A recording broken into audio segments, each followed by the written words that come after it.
যুবক, অনুমতি দিলে একটা কথা বলি, যদি রাগ না করেন। আপনি যাকে ভালোবাসেন, পবিত্র ভালোবাসার কথা বলতেছি আমি, আবার ওই বয়ফ্রেন্ড গার্লফ্রেন্ডের কথা কইতেছি না। জানো আপনি যাকে ভালোবাসেন কয়জন? আপনাকে যে ভালোবাসে উনি কয়জন? উনি যদি 10 জনকে ভালোবাসে, আপনি কি সে ভালোবাসা নিবেন? আপনি যখন বলছেন আই লাভ ইউ, সে উত্তরে কি বলছেন? আই লাভ ইউ টু মানে কি? শুনেন, আমি তোমাকে ও ভালোবাসি,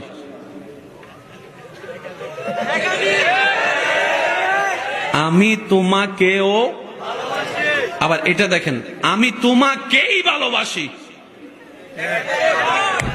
আমি তোমাকেই ভালোবাসি, আমি তোমাকেও ভালোবাসি।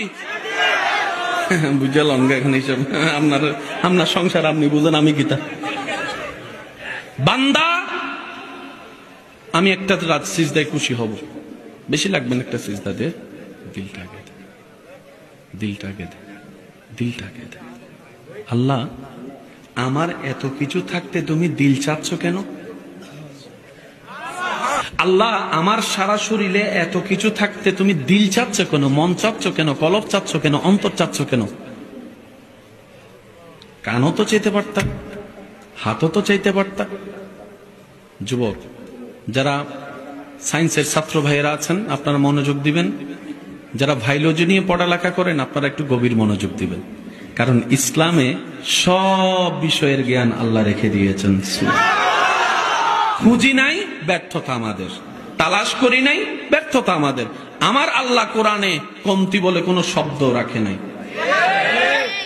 চাঁদপুরের দিকে একটা, ওই যে যেখানে বেশিরভাগ সময় জাহাজ ডুবে যায়, শিপ ঢুকে যায়, জায়গাটার নাম কি? কি বলে, কি বলে? আচ্ছা, ওখানে কয়টা নদীর মিলন? পদ্মা, মেঘনা। সত্যি করে বলেন, পদ্মা, মেঘনা। বলেন, পদ্মার পানি আর মেঘনার পানি কি এক? দেখতে এক, রঙের এক, দুইটা কালার ভিন্ন, কিন্তু ধাক্কা লাগলো কেউ কারোর সাথে মিশে না।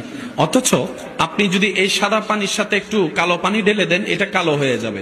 কালো পানির মধ্যে যদি সাদা পানি ঢেলে দেন, ওটা সাদা হয়ে যাবে। কিন্তু পদ্মার সাথে মেঘনা, মেঘনার সাথে পদ্মা, যেগুলা ধাক্কা হয়, ধাক্কা হওয়ার পরে পানি কিন্তু মিশে না, যার যার মতোই থাকে। এই তথ্যটাও কোরআনে আছে। আর একটু জোরে বলেন।